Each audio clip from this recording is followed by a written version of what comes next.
राज्याचे मुख्यमंत्री आणि अर्थमंत्री देवेंद्र फडणवीस यांनी 6 मार्च रोजी महाराष्ट्राचा अर्थसंकल्प सादर केलाय। महाराष्ट्राच्या इतिहासात प्रथमच मुख्यमंत्री देवेंद्र फडणवीसांनी अर्थसंकल्प सादर केलाय। या अर्थसंकल्पात फडणवीस यांनी 10 मोठ्या घोषणा केल्या असून त्यात महात्मा फुले यांच्या जन्माला 200 वर्ष पूर्ण होत असून यासाठी एक समिती स्थापन करून विविध कार्यक्रमांचं आयोजन करण्यासाठी निधी दिला जाईल। संत गाडगेबाबा तीर्थक्षेत्र सर्किट विकसित करण्यात येणार आहे। बाबासाहेब आंबेडकर यांच्या शताब्दी वर्षानिमित्त रायगड इथे पायाभूत सुविधा केल्या जातील। बाळासाहेब ठाकरे यांच्या स्मारकाचं काम पूर्ण झालंय। ग्राम समृद्धी अभियान राबवलं जाणार असल्याचं फडणवीस यांनी स्पष्ट केलंय। पुढे बोलताना फडणवीस यांनी सांगितलंय की अजितदादा पवार यांनी 11 वेळा अर्थसंकल्प मांडला। त्यांच्या करडी स्वभावामुळे शिस्त राहिली। त्यांना श्रद्धांजली म्हणून अजितदादा पवार यांचं भव्य स्मारक उभारलं जाईल। त्यांच्या नावाने नागरी पुरस्कार सुरू केला जाईल। हा अर्थसंकल्प मी त्यांना समर्पित करतो। मुख्यमंत्री ग्राम सडक योजनेचा 3रा टप्पा मंजूर करण्यात आलेला आहे। ग्राम सडक योजनेअंतर्गत 30,000 गावं जोडली। 2450 किलोमीटर रस्त्यांची कामं पूर्ण झाली असून 23,000 पुलांचं काम हाती घेतलंय।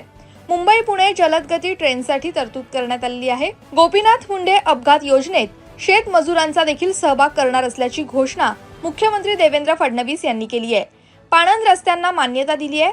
30 लाखांहून अधिक शेतकऱ्यांना हवामान बाजारभाव माहिती दिली जाते। 4ही कृषी विद्यापीठात AI ची मदत घेतली जाते। शेतकऱ्यांचं उत्पन्न वाढवण्यास मदत होतीये। ॲग्रिस्टॅक योजना राबवण्यात येते।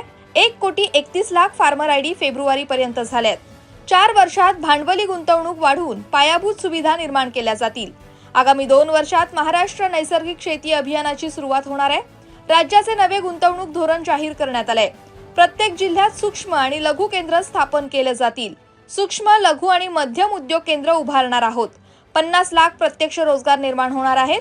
प्रधानमंत्री सौर योजनेअंतर्गत रूफटॉप सोलर बसवणार। बांबू विकास प्रकल्प वाढवणार। परकीय गुंतवणुकीत महाराष्ट्र अव्वल आहे। मुंबई आणि पुण्यात 50 अब्ज डॉलरचे केंद्र तयार करण्याचं उद्दिष्ट आहे। गडचिरोली हे नवं स्टील हब म्हणून उदयास आले। मुंबईत केंद्राच्या मदतीने इंडियन इन्स्टिट्यूट क्रिएटिव्ह टेक्नॉलॉजी सुरू। पुणे हे GCC साठी देशात सर्वाधिक पसंतीचं शहर आहे। जगात गेमिंग क्षेत्रात अव्वल होण्यासाठी महाराष्ट्रात 295 पेक्षा जास्त गेमिंग स्टुडिओ तयार करणार असल्याची माहिती त्यांनी दिली आहे। सातारा जिल्ह्यातील वासोटा किल्ल्यावरती पर्यटकांसाठी रोपवे प्रकल्प उभारणार आहोत। नागपूरच्या रामटेकमध्ये 3री चित्रसृष्टी उभारणार आहोत।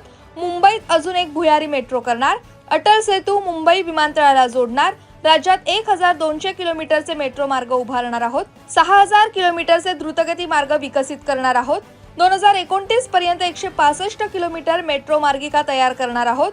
दक्षिण मुंबईला 2028 पर्यंत समृद्धी महामार्गासोबत जोडणार आहोत। वर्सोवा भाईंदर किनारी मार्ग डिसेंबर 2028 पर्यंत पूर्ण करणार।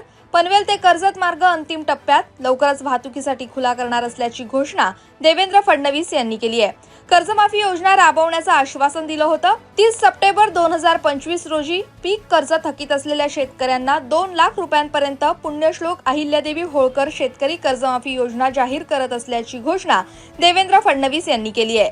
तसंच नियमित कर्जफेड करणाऱ्या शेतकऱ्यांना 50,000 रुपयांपर्यंत प्रोत्साहन लाभ देण्यात येईल असं देखील त्यांनी यावेळी सांगितलंय। मुख्यमंत्री माझी लाडकी बहीण योजना अशीच सुरू राहणार आहे।